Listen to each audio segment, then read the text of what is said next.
Hi friends, UUCMS open ಮಾಡಿದರೆ ರೀವ್ಯಾಲಿಡೇಟ್ ಆಧಾರ್ ಅಂತ ಬರ್ತಾ ಇದೆ. ಹಾಗಾದರೆ ನಾವು ಅದನ್ನು ಯಾವ ರೀತಿ ಸಾಲ್ವ್ ಮಾಡೋದು ಅಂತೇಳಿ ಈ ವಿಡಿಯೋದಲ್ಲಿ ನಾನು ತಿಳಿಸ್ಕೊಡ್ತಾಯಿದ್ದೀನಿ. ಅದಕ್ಕಿಂತ ಮುಂಚೆ ನನ್ನ ಚಾನಲನ್ನು ಸಬ್ಸ್ಕ್ರೈಬ್ ಮಾಡಿಲ್ಲ ಅಂದರೆ ಈಗಲೇ ಸಬ್ಸ್ಕ್ರೈಬ್ ಮಾಡಿಕೊಳ್ಳಿ. ಹಾಗಾದರೆ ಅದನ್ನು ಯಾವ ರೀತಿ ಸರಿ ಮಾಡೋದು ಅಂತೇಳಿ ನಾನು ಈಗ ಸ್ಟೆಪ್ ಬೈ ಸ್ಟೆಪ್ ನಿಮಗೆ ವಿಡಿಯೋದಲ್ಲಿ ತಿಳಿಸ್ಕೊಡ್ತೇನೆ. ಫಸ್ಟ್ ನಾವೀಗ ಕ್ರೋಮಲ್ಲಿ UUCMS ಲಾಗಿನ್ ಪೇಜನ್ನ ಓಪನ್ ಮಾಡ್ಕೊಳ್ಳೋಣ. ಮಾಡ್ಕೊಂಡ ನಂತರ ಲಾಗಿನ್ ಕೇಳುತ್ತೆ. ನಮ್ಮ UG ಅಥವಾ ರಿಜಿಸ್ಟರ್ ನಂಬರ್ನ ಹಾಕಿ ಯೂಸರ್ ಐ ಡಿನ ಮತ್ತು ಪಾಸ್ವರ್ಡ್ ಎಂಟ್ರಿ ಮಾಡಿ ಕೆಳಗೆ ಕೇಳ್ತಕ್ಕಂಥ ಕ್ಯಾಪ್ಚರನ್ನು ಕೂಡ ಸೇಮ್ ಯಾವ ಥರ ಇದೆ ಅದೇ ಥರ ಟೈಪ್ ಮಾಡ್ಕೋಬೇಕು. ಮಾಡಿದ ನಂತರ ಲಾಗಿನ್ ಮೇಲೆ ಕ್ಲಿಕ್ ಮಾಡಿದ ಮೇಲೆ ನಮ್ಮದು ಲಾಗಿನ್ ಆಗುತ್ತೆ. ಹೋಮ್ ಸ್ಕ್ರೀನ್ ಓಪನ್ ಆಗುತ್ತೆ.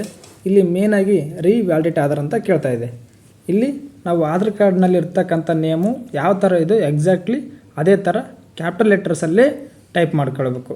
ಈಗ ನಾನು ಆಧಾರ್ ಕಾರ್ಡ್ನಲ್ಲಿ ಇರ್ತಕ್ಕಂಥ ನೇಮನ್ನು ಕ್ಯಾಪಿಟಲ್ ಲೆಟರ್ಸಿಂದನೇ ಟೈಪ್ ಮಾಡ್ತಾಯಿದ್ದೀನಿ. ನೀವು ಕೂಡ ಅದೇ ರೀತಿ ಟೈಪ್ ಮಾಡ್ಕೊಳ್ಳಿ. ಇಲ್ಲಿ ಆಧಾರ್ ಕಾರ್ಡಿಗೆ ಲಿಂಕ್ ಆಗಿರ್ತಕ್ಕಂಥ ಮೊಬೈಲ್ ನಂಬರನ್ನ ನಾವು ಎಂಟ್ರಿ ಮಾಡ್ಕೊಳ್ಬೇಕು. ಮತ್ತು ಬೇರೆ ನಂಬರ್ ಹಾಕಿದರೆ ಅದು ಬರೋದಿಲ್ಲ. ಆಧಾರ್ ಕಾರ್ಡಿಗೆ ಯಾವ ಮೊಬೈಲ್ ನಂಬರ್ ಲಿಂಕ್ ಆಗಿರುತ್ತೋ ಅದೇ ನಂಬರ್ ನಾವು ಟೈಪ್ ಮಾಡ್ಕೊಳ್ಬೋಣ. ಈಗ ಇಲ್ಲಿ ಕೆಳಗಡೆ ಕಾಣಿಸ್ತಕ್ಕಂಥ ವ್ಯಾಲಿಡೇಟ್ ಮೇಲೆ ಕ್ಲಿಕ್ ಮಾಡೋಣ. ಈಗ ನಂತರ ಒಂದು ಹೊಸ ಪೇಜ್ ಓಪನ್ ಆಗುತ್ತೆ. ಆಧಾರ್ ಕಾರ್ಡ್ ನಂಬರನ್ನ ಕೇಳ್ತೇವೆ.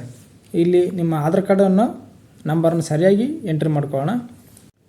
ನಿಮ್ಮ ಆಧಾರ್ ಕಾರ್ಡನ್ನು ಕೈಯಲ್ಲೇ ಇಟ್ಕೊಂಡು 12 ಅಂಕಿಯ ಆಧಾರ್ ನಂಬರನ್ನು ಸರಿಯಾಗಿ ನೋಡಿಕೊಂಡು ಎಂಟ್ರಿ ಮಾಡಿ. ಮತ್ತು ತಪ್ಪಾದ ಆಧಾರನ ಎಂಟ್ರಿ ಮಾಡಿದರೆ ರಿಜೆಕ್ಟ್ ಆಗುತ್ತೆ ಅಥವಾ ರಾಂಗ್ OTP ಅಂತೇಳಿ ಹೇಳುತ್ತೆ. ಅದಕ್ಕೋಸ್ಕರ ನಾವು ಆಧಾರ್ ಕಾರ್ಡ್ನಲ್ಲಿ ಇರ್ತಕ್ಕಂಥ ಆಧಾರ್ ನಂಬರನ್ನ ಸರಿಯಾದ ರೀತಿಯಲ್ಲಿ ಎಂಟ್ರಿ ಮಾಡಿ ಕೆಳಗೆ ಕಾಣಿಸ್ತಕ್ಕಂಥ ಒಂದು ಬಾಕ್ಸ್ ಮೇಲೆ ಕ್ಲಿಕ್ ಮಾಡೋಣ. ಕೆಳಗಡೆ OTP ಅಂತ ಕಾಣಿಸ್ತಾ ಇದೆ.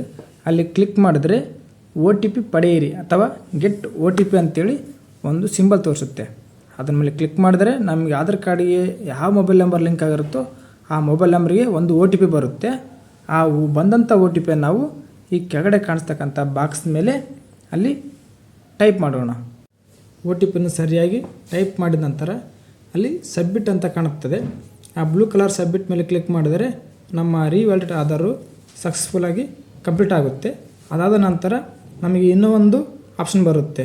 ಅದು ಏನಂದರೆ ABC ID ಕ್ರಿಯೇಟ್ ಅಂತೇಳಿ ಹೇಳುತ್ತೆ. ಅದನ್ನು ಯಾವ ಥರ ABC ID ಕ್ರಿಯೇಟ್ ಮಾಡೋದು ಅಂತೇಳಿ ನಾನು ಮುಂದಿನ ವಿಡಿಯೋದಲ್ಲಿ ತಿಳಿಸ್ಕೊಡ್ತೇನೆ. ತಪ್ಪದೇ ಆ ವಿಡಿಯೋವನ್ನು ನೋಡಿ. ನಾವು ಮಾಡೋ ವಿಡಿಯೋಗಳು ನಿಮಗೆ ನೇರವಾಗಿ ಸಿಗಬೇಕಂದ್ರೆ ನನ್ನ ಚಾನಲನ್ನು ಯಾರು ಸಬ್ಸ್ಕ್ರೈಬ್ ಮಾಡ್ಕೊಂಡಿಲ್ವೋ ಅವರು ಈಗಲೇ ಸಬ್ಸ್ಕ್ರೈಬ್ ಮಾಡ್ಕೊಳ್ಳಿ. ನಿಮಗೆ ಮುಂದೆ ನೋಟಿಫಿಕೇಷನಲ್ಲಿ ನಮ್ಮ ವಿಡಿಯೋಗಳು ನೇರವಾಗಿ ಸಿಗುತ್ತವೆ. ಥ್ಯಾಂಕ್ ಯು, ಧನ್ಯವಾದಗಳು.